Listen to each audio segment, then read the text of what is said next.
Hi everyone, thanks for joining us for this webinar discussing online privacy. My name is Chase Buckle, I'm the Senior Trends Analyst at Global Web Index, and today I'm joined by my colleague Jason. Hi everyone, I'm Jason Mander. I'm the Chief Research Officer here at Global Web Index, which means I look after all of our syndicated and bespoke custom research, as well as all of the trends and reports that the teams produce. So today we're going to be discussing the state of online privacy as we head into 2019. First, we'll assess the state of online privacy around the world, and then we'll pay attention to the impact of the GDPR. We'll also be looking at the impact of the last 12 months more broadly, and we'll be rounding off the webinar by looking at the importance of trust in the wake of the events of the last year, with a particular focus on how different online industries have been affected. But before we get started, we're just going to run through the methodology behind all of the figures that we'll be presenting today. So Global Web Index runs the world's largest study on the digital consumer. Each year we're speaking to hundreds of thousands of internet users around the world, asking them a wide range of questions about their digital lives and lifestyles. In 2019 we'll be doing this research across 45 different markets and speaking to more than 500,000 real-life internet users. On each of these respondents, we're able to build a rich taxonomy covering a wide range of their daily lives and digital behaviours. We can understand everything from the devices, social media platforms and apps they use, all the way through to their habits when it comes to media consumption, brand interactions and lifestyles more generally. We've got up to 25,000 data points that tell you not just what people are doing, but why they're doing it. Alongside that ongoing syndicated research, we also run frequent bespoke custom studies, allowing our clients to understand more about their particular areas of interest. We'll be very clear throughout this webinar which particular research we're referring to. So, let's get started. So privacy has been a real hot topic this year. We've had a number of companies find themselves in the spotlight, and the GDPR has loomed large as well. Off the back of that, it's worth highlighting that more internet users are worried about their privacy than not. And if you look at Europe, where the GDPR has been implemented, it's actually towards the bottom for a lot of these privacy factors when we break down the data by region. So while a lot of the big privacy stories this year have come out of the West, some of the biggest spikes for our privacy-related attitudes are in the Middle East and Latin America. And these are areas of the world where internet users and internet habits tend to be underreported. So it's worth repeating, privacy concerns aren't just a Western phenomenon. Now, whenever you're looking at attitudinal data, it's worth stressing that you don't typically see many drastic changes over time. Actually, attitudes tend to remain fairly stable, and that's, as you can see, very much the case for some of the privacy-related attitudes. Actually, roughly the same proportion of internet users prefer to be anonymous online now as they were back in 2014. It's the same if you look at how worried people are about how their personal data is being used by companies. One area where we have seen a slight shift, however, is when we ask people if they're concerned about the internet eroding their personal privacy. Now, if you think about that phrasing, eroding your personal privacy, it really stresses that internet users are seeing data privacy as a personal concern. It's not just a worry about companies acting poorly. If you think about many online behaviours being an extension of internet users' personalities, this sort of reaction isn't a huge surprise. But again, I do want to add the caveat here. This attitude did see a spike in Q1 of this year at exactly the same time that the GDPR momentum reached its peak. After that, it settled back closer to the average we've seen over the last few years. So, personal privacy is arguably becoming more of a concern for internet users year on year, but the events of this year have been what you might call a flashpoint rather than a sea change. So I want to go back quickly to the global picture. But once again, you can see just how universal privacy concerns are.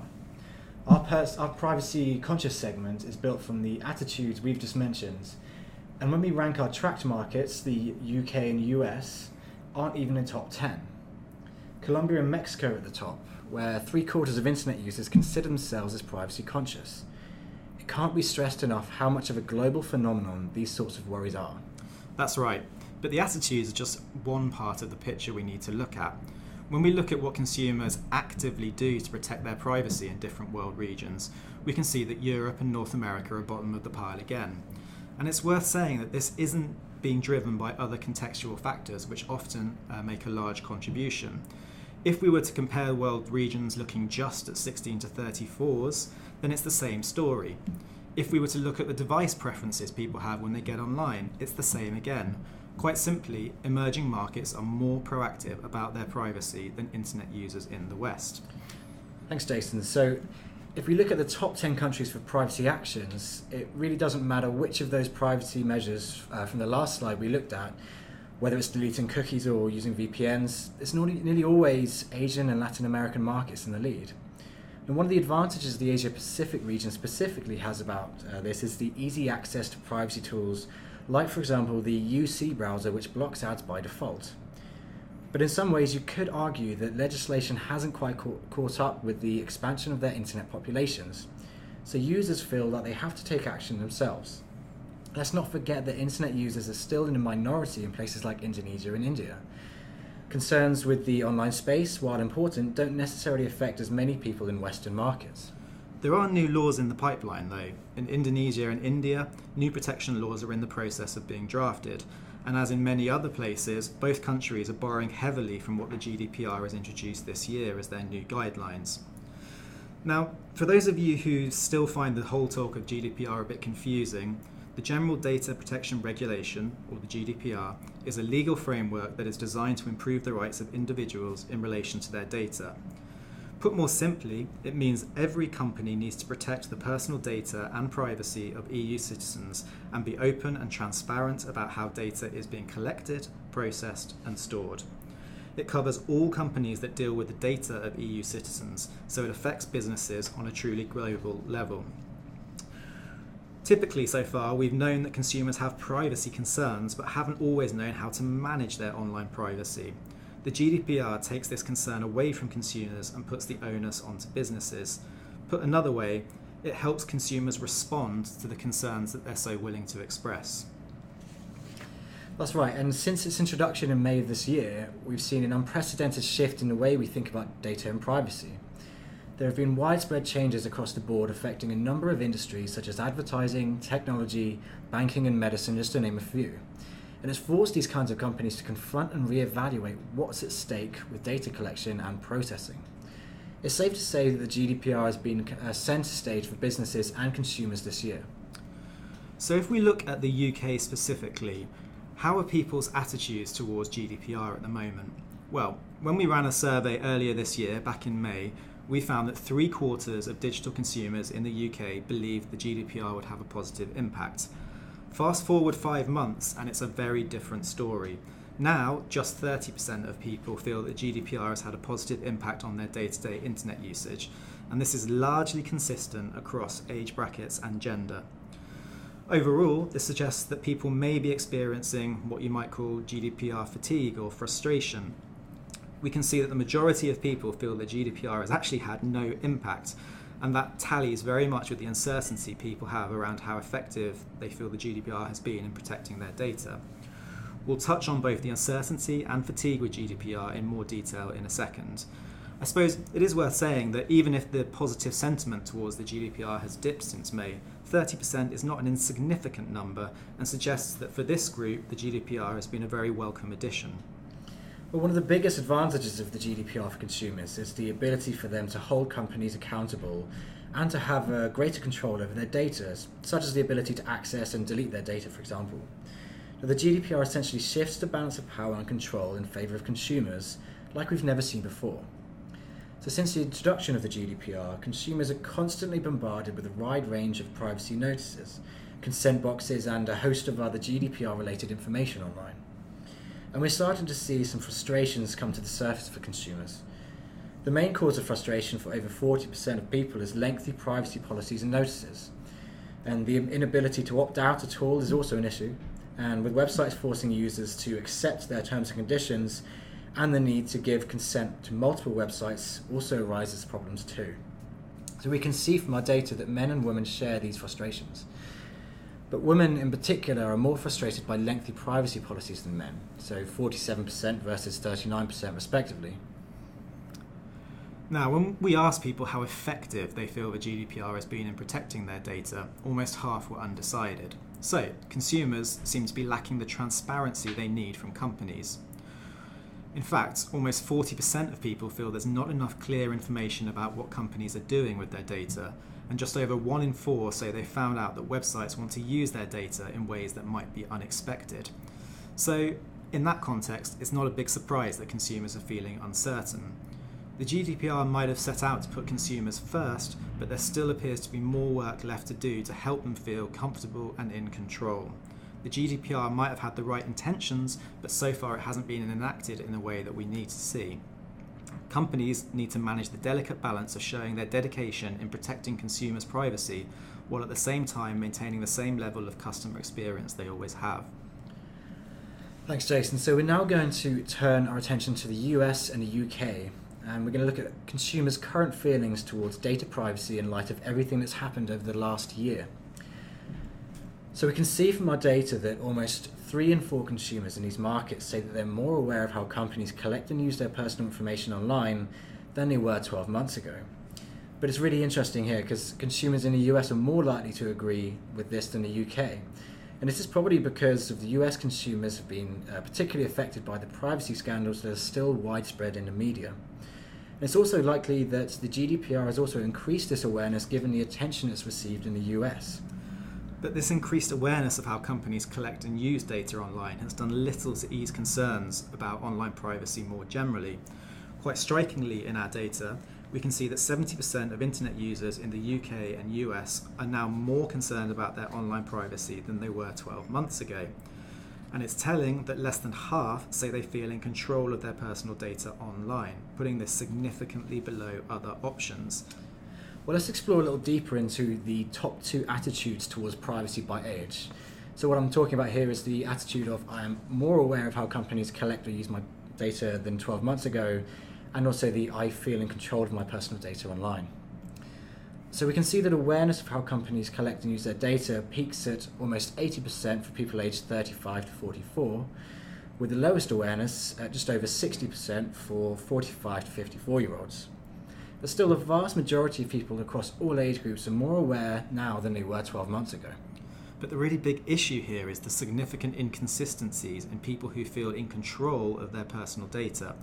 Across the board, there's at least a 15 percentage point gap between being aware of data collection and feeling in control of how that data is being used. This gap becomes even more drastic if you look at the older age groups, where just about a quarter of 55 to 64-year-olds say that they feel in control of their personal data, compared to 70% who say they're more aware of how companies collect and use their data. With such a discrepancy between being aware of data sharing and feeling in control of it, it's clear that companies must now focus on building real and transparent relationships to close this gap. One of the other big changes we've seen over the last 12 months is in the way people see value in their data. People are more aware than ever before that their data means something to companies, that companies need and want to collect it, and actually that they should be able to get something in return for it. But what will encourage people to share and feel comfortable with companies having their data? What makes it really worth it for them? Well, when we look at what motivates people on this front, the consistent message is trust and transparency. In fact, 53% of people say that having trust in a company would motivate them to share data. This is the top motivator across every single age group. In second and third place, we see almost half of people saying that having the ability to access and delete data is important to them, and if it's made clear how personal data will be used.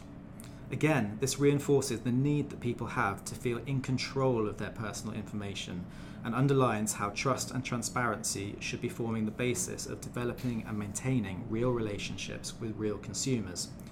At the end of the day, consumers don't want to feel duped and they want to be treated fairly. That's right, and we can also see here that when it comes to the value exchange motivators and what people get out of sharing their data, personalised ads or product recommendations are at the bottom of our list. People care more about receiving tailored discounts or rewards and free access to content or services than personalised ads. I actually think this is something we're going to be hearing a lot more of in the very near future. The idea that personal data has a value that the consumer can actually quantify, and it's not necessarily the value exchange that we all expected. We'd long thought that give people free access or other rewards that will encourage sharing. Actually, we're seeing things like trust and transparency emerging much more strongly. Of course, there are demographic caveats to this. Younger audiences typically place a much bigger emphasis on getting something out of their sharing their data than older audiences. As an example, over 30% of people aged 16 to 34 say that access to free content or services is a big motivator. That drops to just 20% when we move to the 55 to 64 age group. In the post-GDPR landscape, younger consumers are recognising the true worth of their personal information and are actively taking advantage of this. Well, there's actually a very good example of this recently from Ollie Frost, who is a London entrepreneur, and he recognised the value that companies placed on his data from the stream of GDPR-related messages that companies sent to him. So Ollie Frost decided to pull all of his data from Facebook and put it up for auction on eBay. He attracted over 43 bidders, with the highest bid reaching around £300. Of course, eBay took it down as it violated Facebook's policies, but it's an interesting public move of monetizing and taking control of one's own data. And more recently, we've seen a company called Freckle IoT launch an app called Killy, which essentially makes explicit value of consumers' data by actually paying consumers for sharing their data, location, or providing insights about what ads they'd like to see. So far, brands like McDonald's, Danone, Staples, well, they've all reportedly signed up to the app and put their money into getting their consumers' data. New innovations like this are a big step for consumers to take control back and generate real value from it too. But if the younger consumers in our research are more open to this type of material reward, we should recognise that trust becomes a much more significant factor for older groups. 65% of people in the 55 to 64 group say that trusting a company is a key motivator, compared to under half in the 16 to 24 and 25 to 34 age groups. That said, I guess the biggest story here is that trust is still the most important motivator for every single age group. So, for brands to really build meaningful and genuine relationships with consumers, trust is the key ingredient. It's something that's become absolutely integral to any brand's value proposition and key for not only their relationships with consumers, but also to compete against other companies. It's worth looking at how this profound new emphasis on trust has been affecting brand-consumer relationships in relation to data privacy. After all, online companies are now more exposed than ever to consumer scrutiny in relation to the sanctity of their personal information. Back in September, we investigated consumer perceptions in relation to a handful of online industries. We asked them whether they would trust these particular industries to handle their personal data online, and the results were pretty striking. Overall, you can see it's a good story for online retailers. They enjoy an extremely positive reputation, with 60% of consumers saying they trust them to handle their personal data. In fact, this is the only industry shown in our chart in which the highest consumer trust rating outscores all of the other options. For every other sector, consumers are more likely to say they're undecided on their trust levels. Interestingly, music and video streaming services also enjoy a strong trust representation among our respondents. And despite the apparent disillusionment with the online advertising industry manifested in the ad blocking trend and recent cases of tech companies scanning emails, actually search engines and email services all have positive reputations too. Well, what really stands out here is the social media industry, I think. It's clearly still suffering from its association with online privacy scandals. And compared to other industries in our charts, consumers are most likely to say that they do not trust a social media service to handle their personal information online. So around a third of respondents said this, and but then there's another third who say that they do trust them with their data, and with a strong majority say they're undecided. So from this perspective, I think while the social media industry might be fighting back to recover its credibility and reputation, it seems the consumer opinion is largely open to improvement, so that's a good story. But a lot of the skepticism towards social media is coming from older consumers who remain unconvinced of its trust credentials. Almost half of those aged 45 to 64 say that they do not trust a social media service to handle their personal information. It's also interesting that younger consumers are a lot more willing to afford their trusted social media. It's these younger age groups who are using social media for an increasing array of activities, especially as they tend to spend the longest periods of the day engaging with it. But then this begs the question, what actually makes a company trustworthy in relation to data collection? Well, according to our consumers in the UK and the US, primarily it's a good history or reputation, as well as a sense of transparency about data collection, which helps to build an image of being trustworthy. Other more traditional factors do make an impact, such as quality customer service, good reviews, testimonials from customers. Towards the lower end of our chart, you'll see less traditional factors such as thought leadership, quality advertising and marketing, and good relationships with press. And actually, it's for these factors where we see interesting variation between markets and across demographics. For example, consumers in the US place a higher value on quality advertising and good relationships with the press. Younger users are also more susceptible to these factors. In fact, 16 to 24s are well over twice as likely as 55 to 64s to say good relationships or mentions with the press would help them to view a company as trustworthy. On the other hand, older consumers care more deeply about brands being transparent in their data collection processes, with almost 2/3 of 55 to 64s saying this would incline them to view a brand as trustworthy. Well, social media, of course, relies on its users to share personal information. But to do it, they need to be able to trust the platforms they use. But as we've just seen, social media services have some of the lowest levels of consumer trust among online industries. So here is where two of our trends of 2019 overlap.